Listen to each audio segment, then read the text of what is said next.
I'd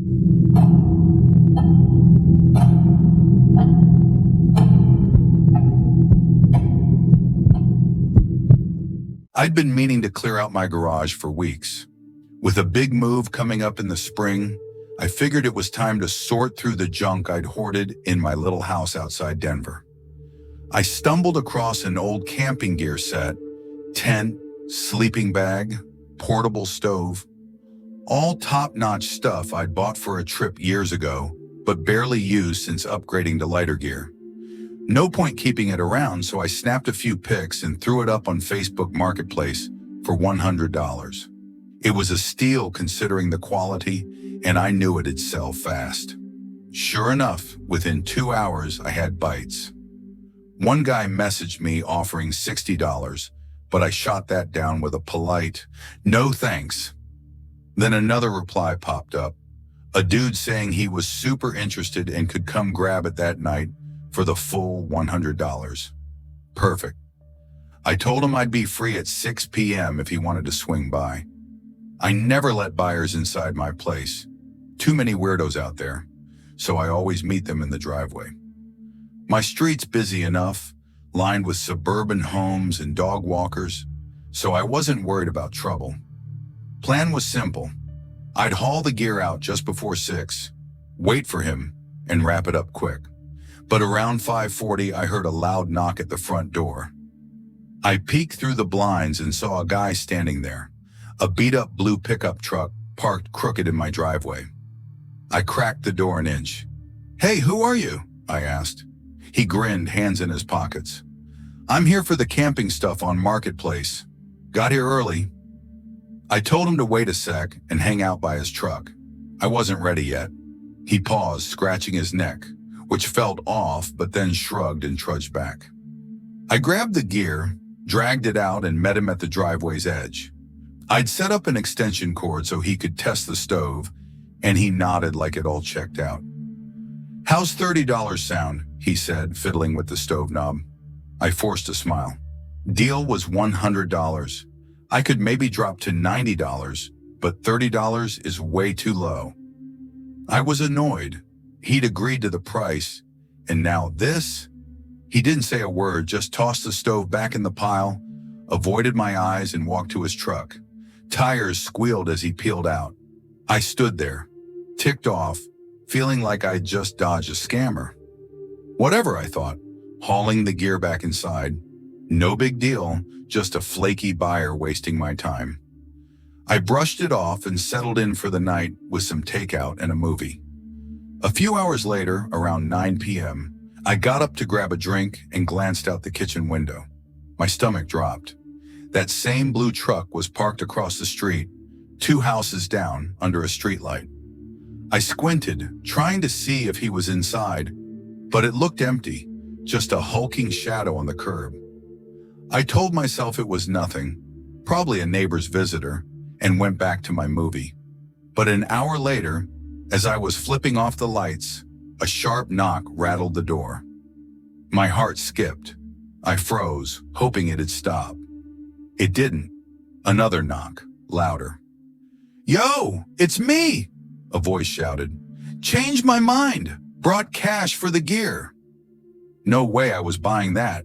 It hit me. That truck out there was his, meaning he'd been lurking around my place for hours. I stayed quiet, grabbed my phone, and dialed 911, whispering about a suspicious guy in his truck. He banged again. "Come on, man, I got the money, let's do this." Then silence. I crept to the living room, phone pressed to my ear, watching the door. A minute ticked by. Nothing. The cops were close, so I risked a look out the side window. That's when I heard it, a heavy thud against the back of the house, like something slammed into the siding, followed by crunching gravel and a guy swearing under his breath. I peeked out and caught him hobbling toward his truck, one leg dragging. He'd tripped or fallen, hard to tell. But before he could reach it, red and blue lights flashed around the corner. 2 officers boxed him in. Later, they told me he spilled everything. He'd planned to rob me, figuring I'd let him in for the deal.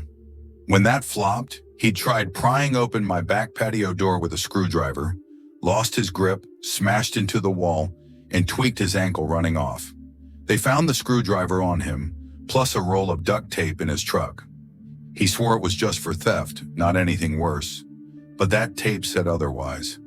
The patio door's lock was scratched up, and if he'd gotten it open, he'd have been inside in seconds. I ditched Marketplace after that. Now I double-check every lock, and I don't care how safe the neighborhood feels.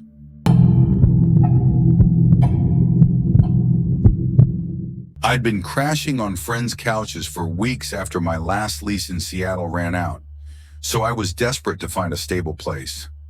Rent in the city was insane, but I just scored a remote customer service job and needed somewhere affordable fast. Craigslist was my go-to. I'd used it before for furniture, so why not a room? After days of sifting through listings, I found one that clicked. A 3-bedroom house in Tacoma, about 40 minutes south, posted by a guy named Kyle. He was renting out a room for $550 a month, utilities included, way cheaper than anything closer in. The photos showed a tidy setup, laminate floors, a bright kitchen, a cozy living room with a recliner. I called him up and we talked for a good half hour. Kyle was in his early 30s, a mechanic who worked odd hours at a shop in town. He sounded friendly, down to earth, even cracked a few jokes about the rainy weather. We vibed, so I packed my life into my old Subaru, clothes, laptop, a couple boxes of books, and drove down that Friday. The house sat on a quiet street, surrounded by evergreens and modest split-level homes. It wasn't fancy. Peeling paint on the siding, a gravel driveway, but it looked lived in, not creepy. Kyle greeted me at the door with a wave, wearing a grease-stained hoodie from his shift. "Hey man, good to meet you," he said, grabbing one of my boxes. Inside was better than outside, clean, warm, smelling faintly of pine cleaner. My room was upstairs, small but decent, with a twin mattress, a nightstand, and a window facing the woods out back. I unpacked that evening, set up my work desk, and felt a weight lift. I had a place again. Kyle was gone most of the time, tinkering at the shop or running errands, which suited me fine since I worked from home. We'd cross paths in the morning sometimes, swapping small talk over cereal, and it felt easy, like roommates should be. Everything was smooth for the first week or so. I'd log into my headset by 8 a.m., handle calls, and log off around 5, free to chill with a beer or stream some shows. But one thing kept catching my eye: a heavy wooden door in the kitchen, bolted shut with a padlock. It didn't match the rest of the house, old, weathered, like it had been there forever. I figured it led to a cellar or pantry, nothing special, but Kyle never brought it up. He'd said the house was single-story, no basement or garage, so it stuck out. I didn't pry. It's his place, not mine. But I couldn't help wondering why it was locked up so tight. Maybe he stashed tools or car parts down there. I let it slide and focused on settling in. About 10 days in, things got weird. One Tuesday night, Kyle came home with a bag of tacos from a food truck, and we ate at the counter, chatting about his latest repair job, a busted transmission that took all day. He seemed beat, said he was turning in early for a 6 a.m. shift, and headed to his room down the hall. I stayed up, messing around on my phone, watching YouTube clips until around 11:30. I killed the lights, brushed my teeth, and climbed into bed, the rain drumming softly outside. Sleep hit me hard at first, but I jolted awake around 1 a.m. No reason, just restless. As I lay there, eyes adjusting to the dark, I heard a faint creak. Kyle's door opening. I froze, listening. Nothing for a minute, maybe 2. Then slow footsteps padded across the hardwood, stopping right outside my room. My pulse quickened.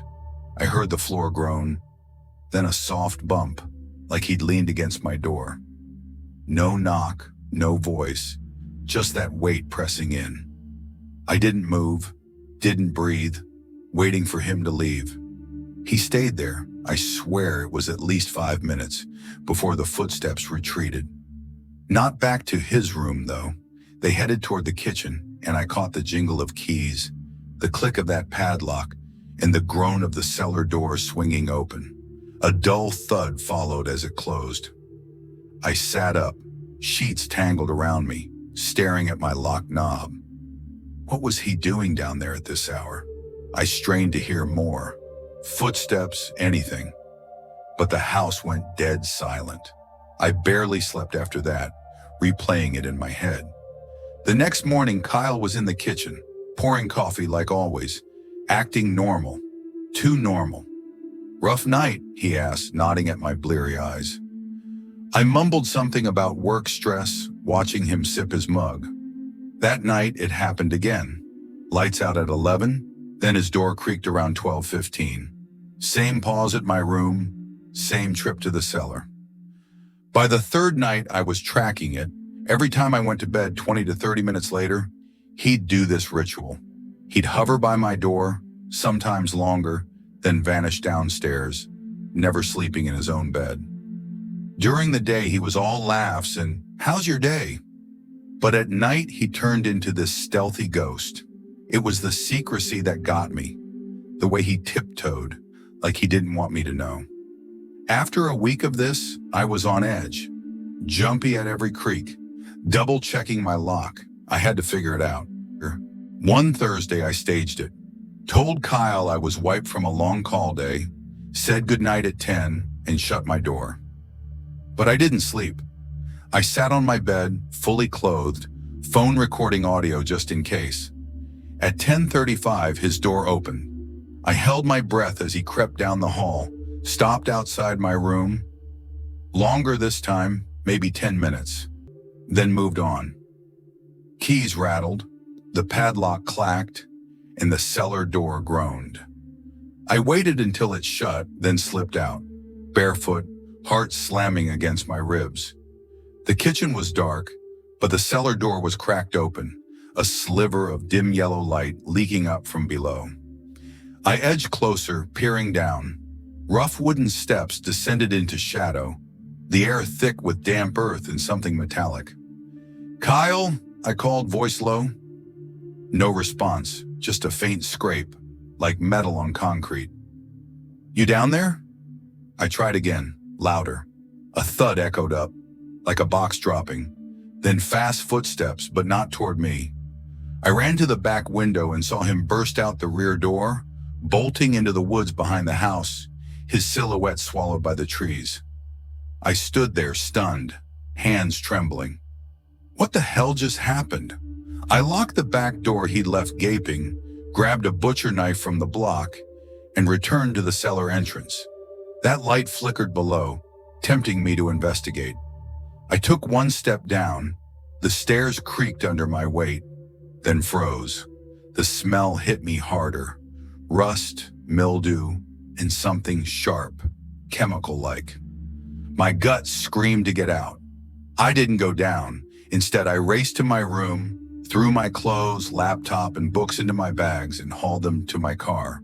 The whole time, I kept eyeing that open cellar door, half expecting Kyle to charge back in, furious I'd caught him.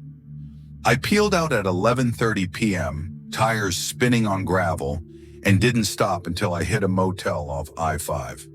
I crashed there, canceled my lease with a shaky voicemail to Kyle's number, which he never answered, and found a new place in Seattle a week later. He never reached out, never explained. I blocked him and tried to move on, but 6 months later, I couldn't resist digging. I Googled the house. It had been sold dirt cheap at auction a few months after I left. A Tacoma news site had a short piece. The place was condemned after a police raid uncovered hazardous materials in the cellar. No specifics, just that it was uninhabitable and tied to ongoing investigations. Kyle's name didn't pop up, but the timing lined up. He'd vanished that night, same as me. What was he hiding down there? A meth lab, something worse? That chemical smell, Those footsteps by my door, they stick with me. I've stuck to solo apartments since. No more Craigslist, no more roommates with secrets I can't unsee.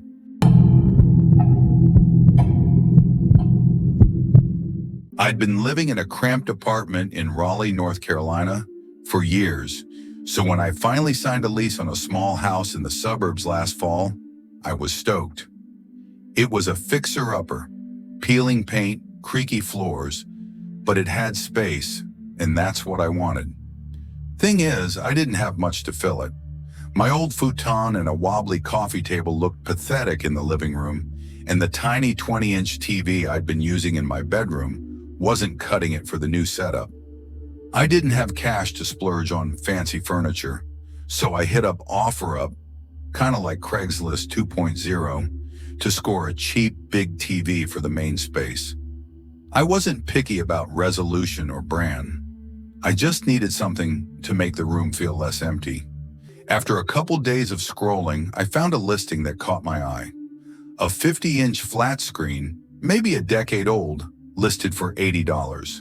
The description said, "Works fine, just heavy," and the pics showed it sitting on a scratched-up stand in a cluttered garage. Not a steal, but fair for my budget. I messaged the seller, a guy named Dave, asking if it was still available. He replied within an hour, "Yep, it's yours if you want it. Can you come by this week?" His tone was chipper, almost too eager, but I brushed it off. Maybe he was just excited to clear space.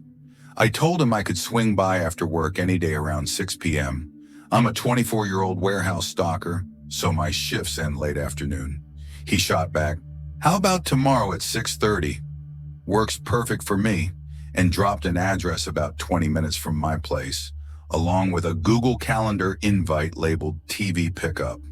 Weird flex, but I accepted it, figuring he was just organized. I cleared out my pickup truck's bed that night, tossed in some straps to secure the TV, and crashed early.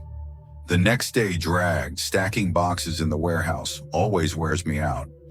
But I was pumped to grab the TV and get my living room sorted. I clocked out at 5:30, punched the address into my GPS, and headed over. The route took me past downtown Raleigh, through a maze of subdivisions, until I hit a quiet street lined with older homes, split levels and ranches, most with overgrown shrubs.